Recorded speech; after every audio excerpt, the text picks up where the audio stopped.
Do you have a speaking test soon for ESOL at level 1? Are you worried about how it works? Do you have any concerns about your speaking? If you answered yes, well, maybe this video is for you. My name is Kathy and I'm an experienced teacher of ESOL at level 1. That's roughly intermediate or B1 if you need to know the terminology.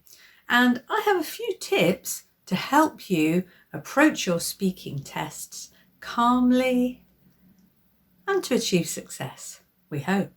So let's get started. Tip 1. Make sure you understand the way the test works. Now, I know that your teacher will explain this to you quite clearly, so make sure that you've listened and understood what happens. If you're not sure, ask questions about it. There are different exam boards in the UK. For example, we have Ascentis, Trinity, ESB, City and Guilds, Gateway. Maybe there's some others, and they can have a slightly different style as to how things are done. But generally, you need to know that there are always 2 different speaking tasks to do. One will probably be a discussion and one will be a more individual style speaking activity. It's sometimes called a presentation, but not always. Sometimes they're called role plays and so on. Now, generally, with a discussion, we don't prepare this beforehand. You arrive for the test and you are given the topic to discuss at the beginning of the exam. And you should have lots of opportunities in class to practice this beforehand. Sometimes with the individual tasks, you have time to prepare before the test. If you're doing one of those, then be aware you might be able to write your presentation in advance and check it for grammar. So that can be useful, but it can also make you sound quite wooden if you're learning something off by heart. So make sure you're willing to be flexible if needed and also be prepared for questions. If you don't have prior notice of what you are talking about, then you may get 10 minutes preparation time before the test to think about it.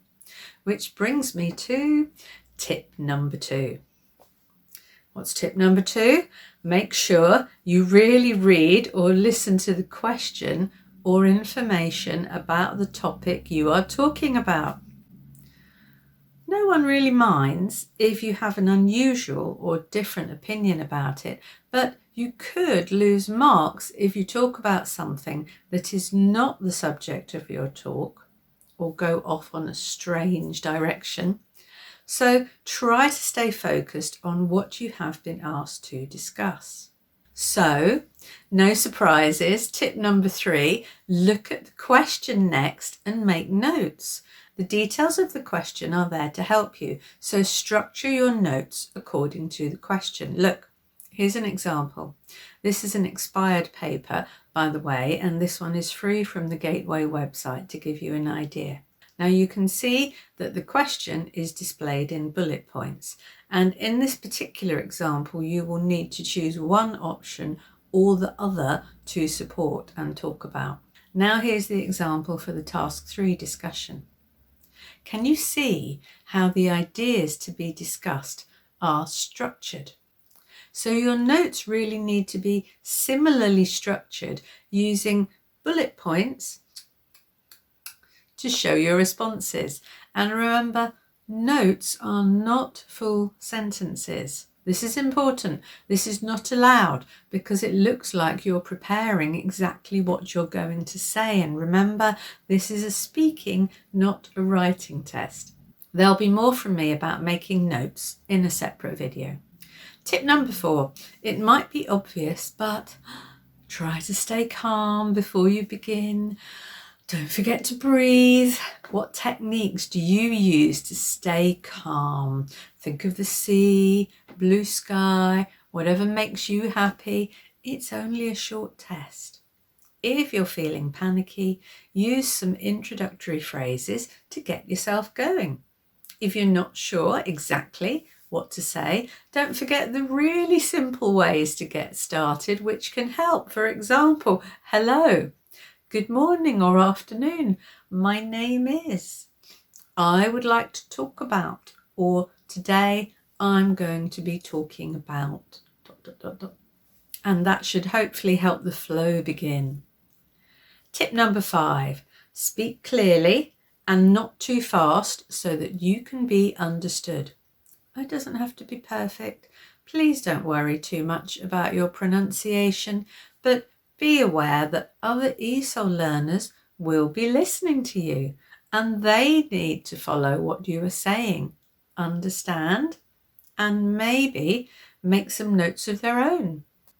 You might understand yourself and the teacher might, but maybe they don't. So keep your speed moderate, don't go too fast, and stop to breathe as well. Tip number 6, you're going to use the notes that you have made to help signpost what you want to say. It doesn't have to be perfect. If you forget something, don't worry. No one is checking that you have included everything in your notes. They are just here to help you move things along.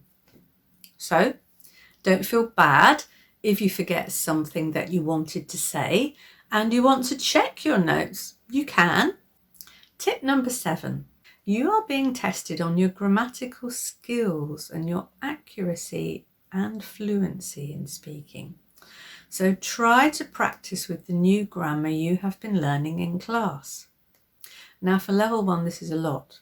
This can be wide-ranging and it includes some of the following: comparative and superlative adjectives, non-gradable and gradable adjectives for how you feel, modal verbs and the use of conditionals, complex sentences using connecting words, more highly developed tenses such as present perfect continuous, the passive, the 0, first, second or maybe third conditional, indirect or reported speech, causative have and get. Now, that's not an exhaustive list, just a broad idea of it all.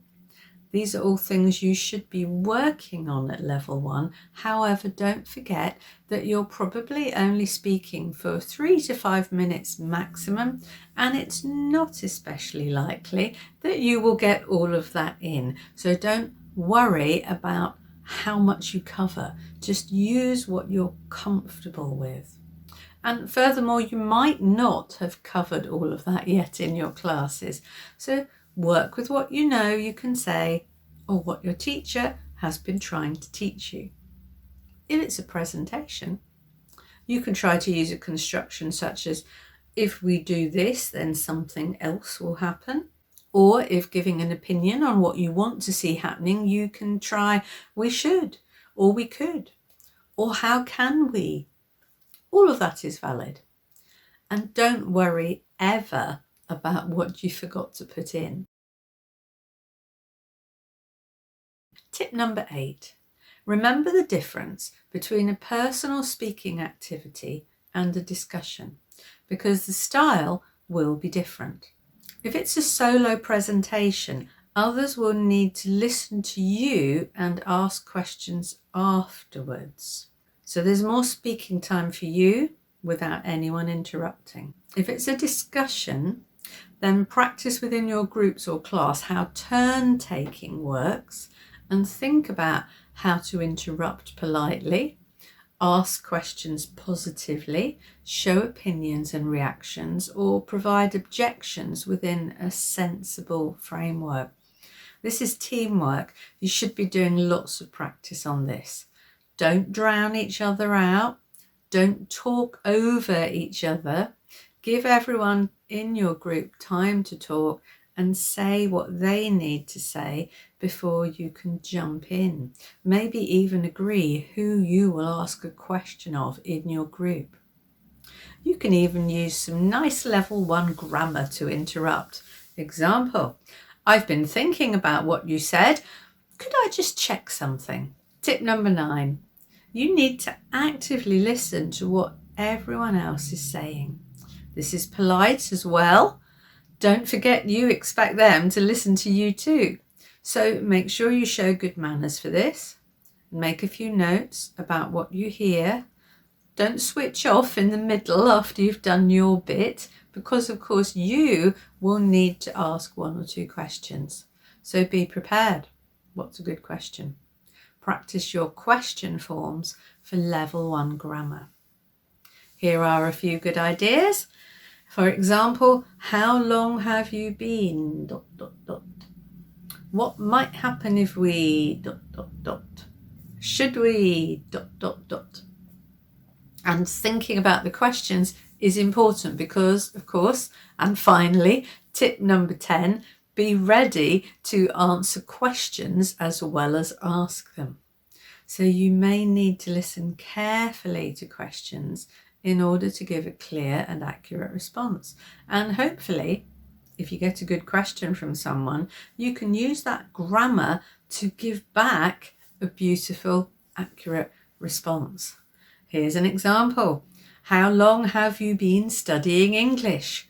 I've been studying English for, and you could put so many years or since and a date. So here's a summary of my tips. Number 1, be clear about the format of the test. 2, read the question or topic carefully.